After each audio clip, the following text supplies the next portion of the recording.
Good morning, class. Welcome back. We're going to study the book of Second John.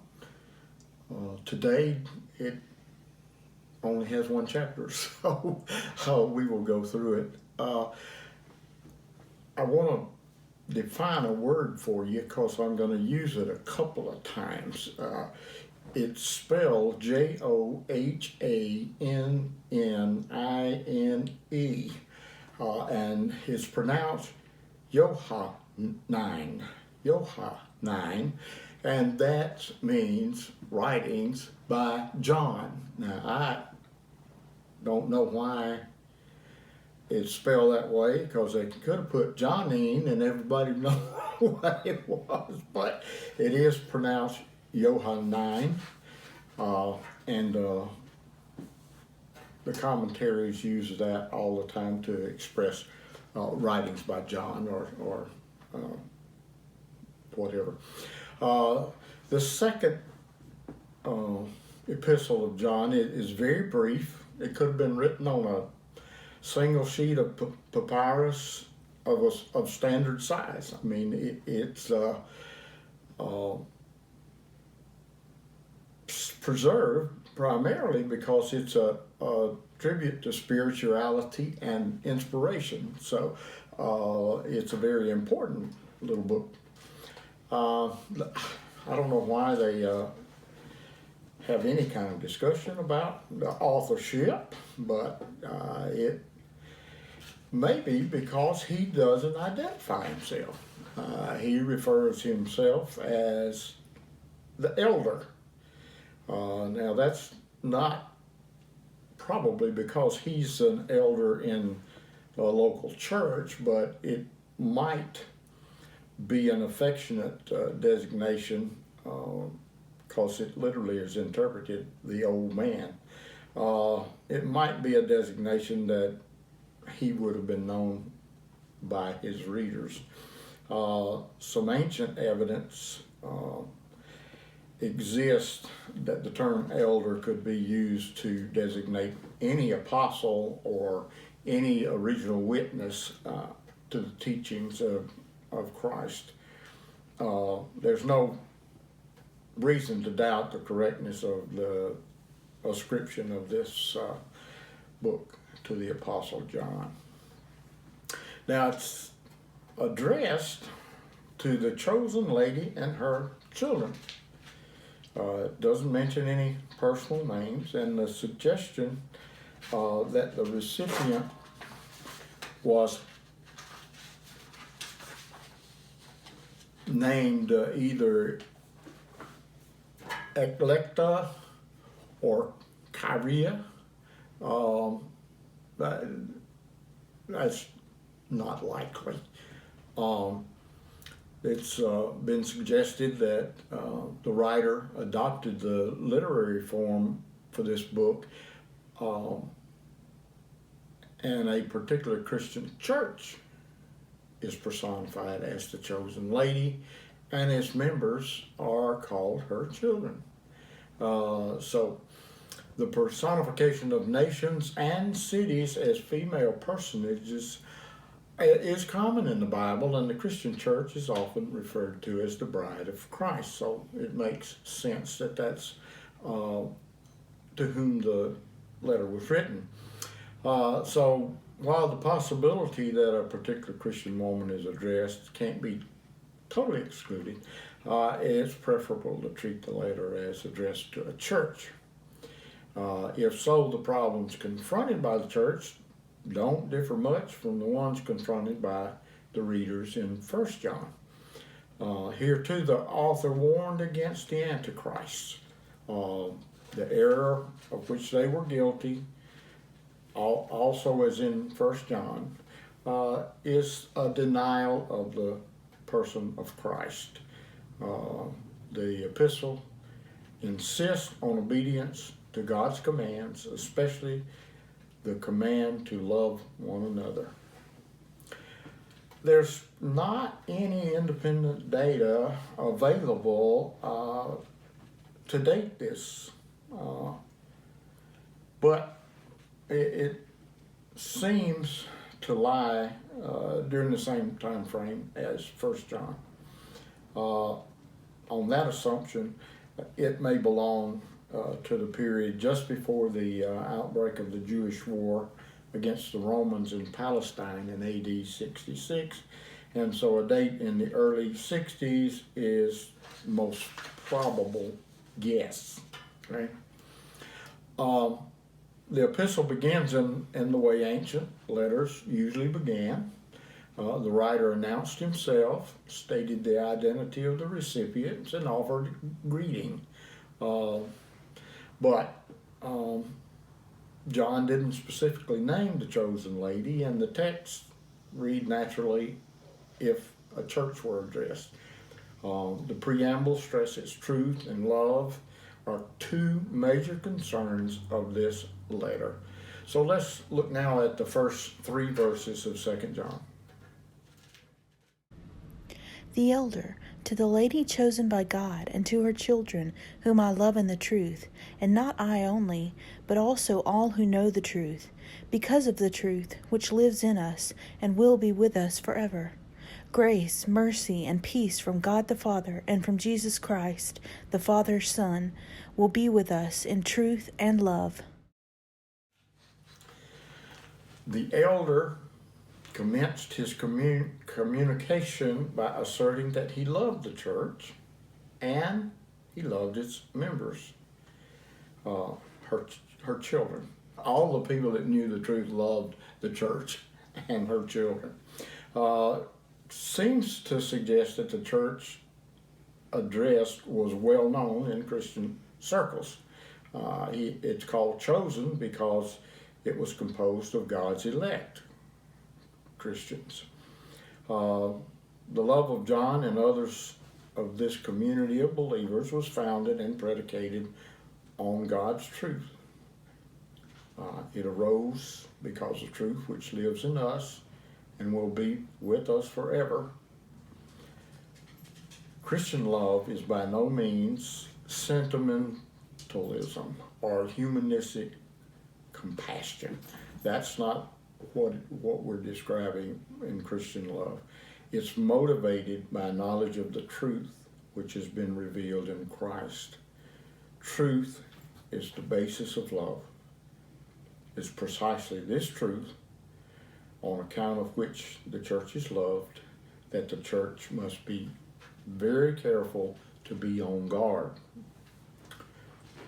Verse 3, instead of just wishing grace, mercy, and peace for his readers, John announced that they would be experiencing these things in truth and love.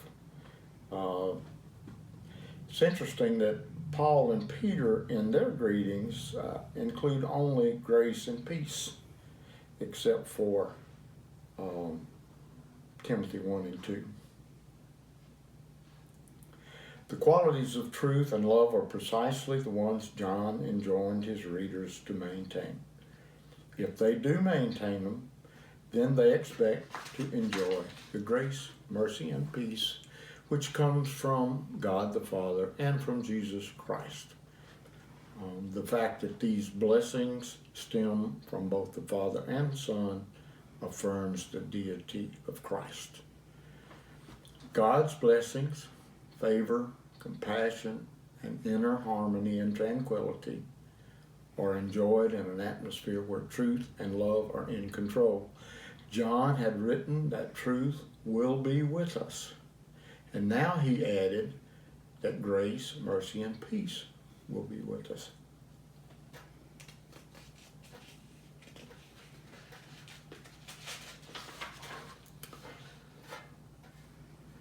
Now, he got right to his point immediately.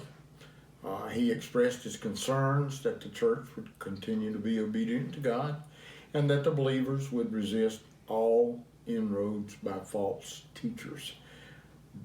These two objectives, of course, are inseparable. Let's look now at verses 4 through 6. It has given me great joy to find some of your children walking in the truth, just as the Father commanded us. And now, dear lady, I am not writing you a new command, but one we have had from the beginning. I ask that we love one another. And this is love, that we walk in obedience to his commands. As you have heard from the beginning, his command is that you walk in love. Evidently, John had encountered members of this church somewhere and was delighted to observe their obedience to the truth. He used their fidelity, which he had observed, as a positive starting point. What they were doing, walking in truth, was precisely what the Father commanded. To walk in truth is to be obedient to the truth God has made known. John wanted the whole church to do the same. In his final reference to the church, under personification as the dear lady, he wrote to the church was not some new requirement, but one that the church has had from the beginning. It's nothing other than the command that we love one another. As in the first epistle, John encouraged his readers to follow the old ways as he sought to help them resist the innovations of the Antichrist. If you remember, we discussed them in detail in 1 John. Verse 6, but what does it mean to love one another? This is love, that we walk in obedience to God's commands. And as he had done in 1 John 5 and verses 2 and 3, he defined Christian love in terms of obedience to God. A Christian who truly seeks God's best for his brothers and sisters can only do so by obeying what God has commanded him to do. Love, undirected by God's revealed will, may easily degenerate into unwise, sentimental activity. Believers who are walking in the truth, that is, living in response to what God has revealed, love each other. Brotherly love is part of the truth God has revealed and commanded.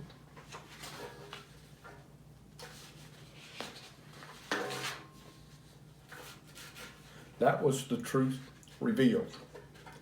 Now we're going to look at the truth protected, verses 7 through 11. I say this because many deceivers who do not acknowledge Jesus Christ as coming in the flesh have gone out into the world. Any such person is the deceiver and the Antichrist. Watch out that you do not lose what we have worked for, but that you may be rewarded fully. Anyone who runs ahead and does not continue in the teaching of Christ does not have God. Whoever continues in the teaching has both the Father and the Son. If anyone comes to you and does not bring this teaching, do not take them into your house or welcome them. Anyone who welcomes them shares in their wicked work. Verse 7 is more closely linked in thought with verse 6 than the English rendering of it suggests. A Greek conjunction meaning because has been left out of the translating. So the reason for John's previous admonition is that many deceivers who do not acknowledge Jesus Christ as coming in the flesh have gone out into the world. As in the first epistle, the apostle expressed his concern that many false teachers had arisen, and these teachers were deceivers, ones who led astray. Their number, as well as a probable variety of erroneous ideas, made them a substantial threat to the Christian churches such as the one John was writing to. What bound the false teachers and their views together was their unbelief and rejection of Christ's incarnation. Coming in the phrase coming in the flesh focuses on the principle involved in the incarnation. Jesus taking on or coming in, continuing with a human nature. The truth about Jesus Christ coming in the flesh is what deceivers denied. Some taught that Jesus' body was not truly human. It only appeared that way. That, of course, contradicted the truth of the incarnation, that Jesus Christ is both fully God and fully human. That is verified in Colossians 2:9. For in Christ all the fullness of the deity lives in bodily form. Such a denial marks that person as a deceiver as well as an antichrist. The word before deceiver and antichrist could be misunderstood. John did not mean here to say that any such person is unique or the end time figure that known as the Antichrist. That's a separate issue. That's not what he's talking about. Verse 8, because of the appearance of these deceivers, the readers needed to watch out for the disastrous spiritual effects which any compromise with their ideas could lead to. Reinforce again that in most of these discussions, the danger is not loss of salvation, but it's loss of reward. It should be noted that the phrase "be rewarded fully" shows that failure by the readers would not totally deprive them of a reward. God would not forget what they had done for him, but the fullness of their reward was threatened by subversion of the Antichrist, and Paul talks about this in 1 Corinthians 3:11-15. For no one can lay any foundation other than the one already laid, which is Jesus Christ. If anyone builds on this foundation using gold, silver, costly stones, wood, hay, or straw, their work will be shown for what it is, because the day will bring it to light. It will be revealed with fire, and the fire will test the quality of each person's work. If what has been built survives, the builder will receive a reward. If it is burned up, the builder will suffer loss, but yet will be saved, even though only as one escaping through the flames.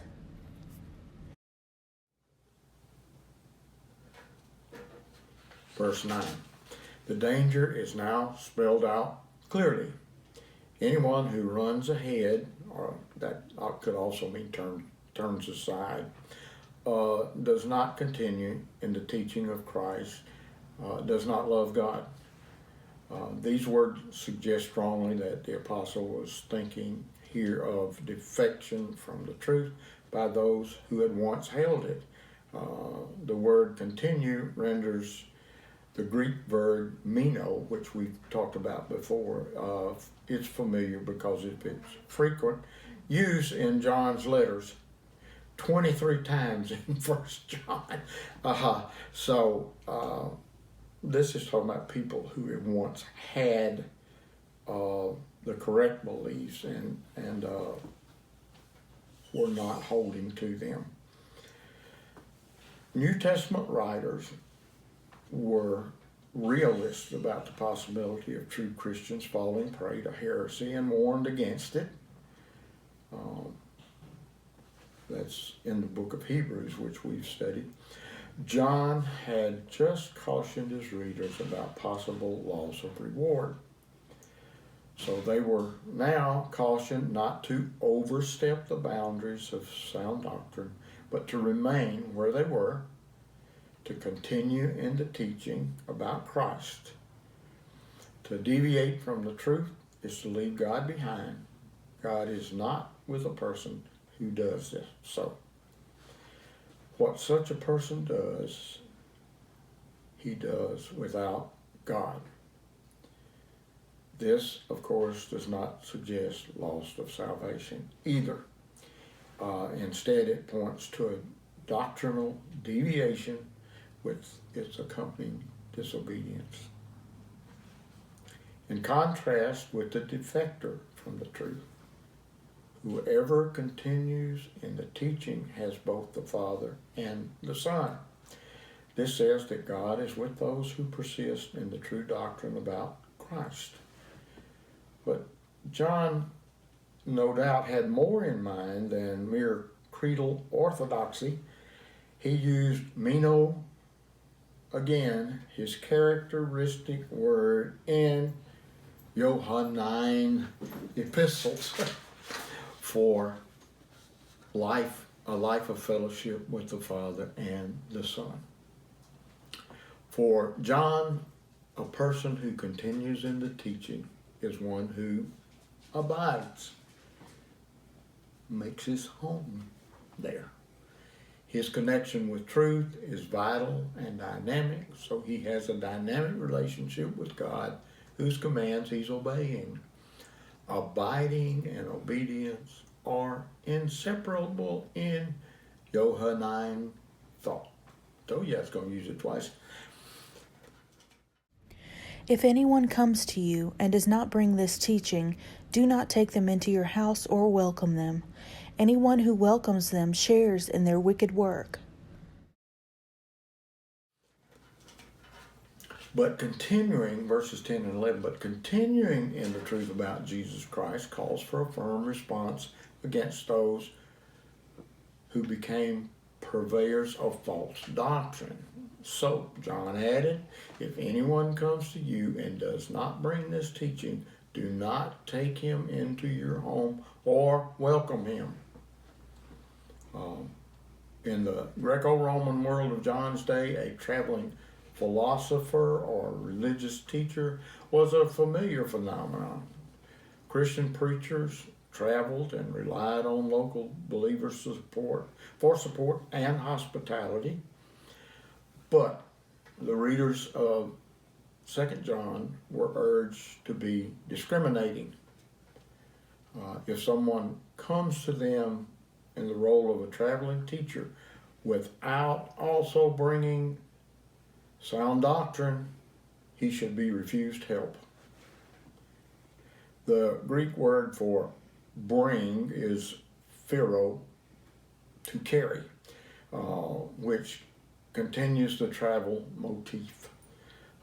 If truth is not a part of this traveling person's baggage, then he should receive no hospitality for those who are loyal to the truth. By contrast, hospitality is shown to true believers, but a deceiver is not even to be given a greeting of welcome, since to do so would be to share in his wicked work. Welcome him is literally say greetings to him. In Greek, greetings here,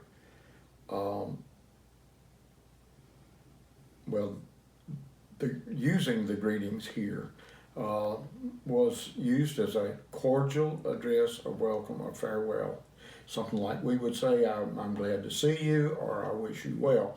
So that was traditional in the Greek culture to offer greetings to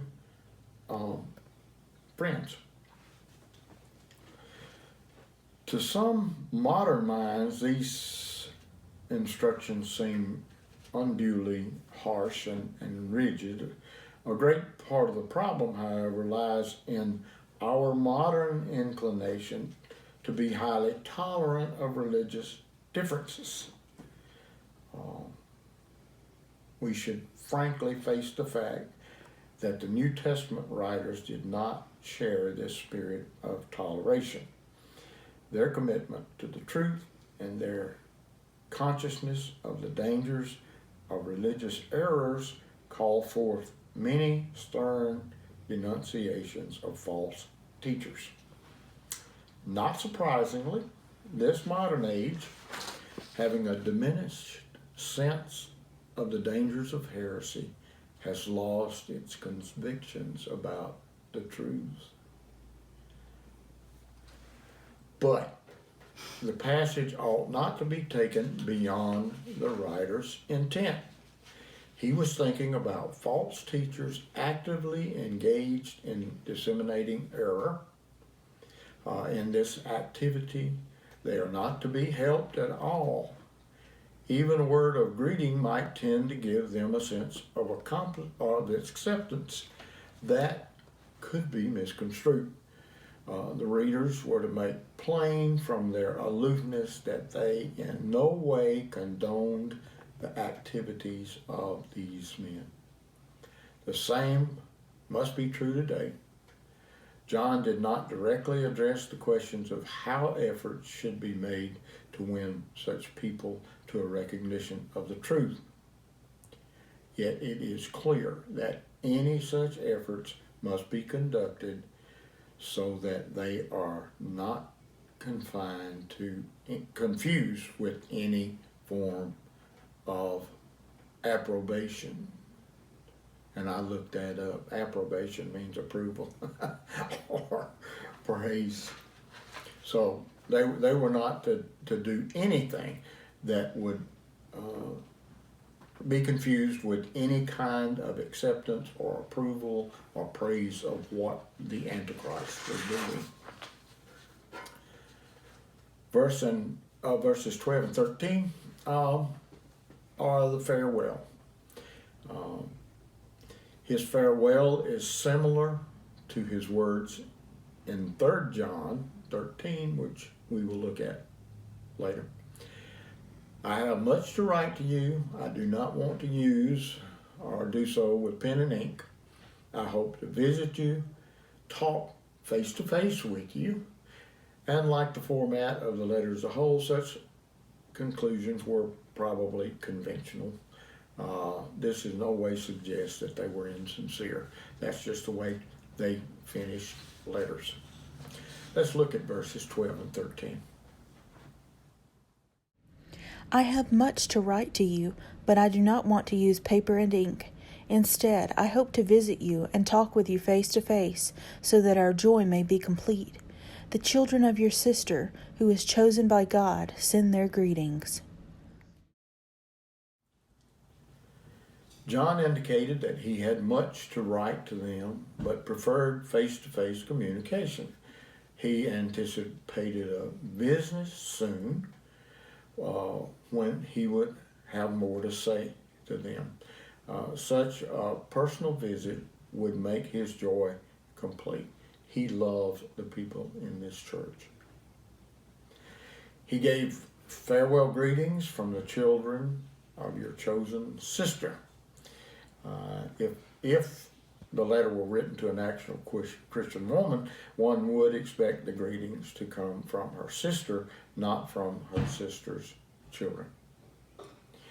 Once again, it seems easiest to construe this as a greeting sent by members of a sister church to the church which John was writing. Both lady churches have been chosen, elected by God's sovereign grace. As such, it gives testimony to the network of Christian interest and concern which united the members of the different churches in the earliest years of faith. Okay, that completes our study of 2 John. As we mentioned, it's one chapter long. and hope that you've enjoyed today's lesson.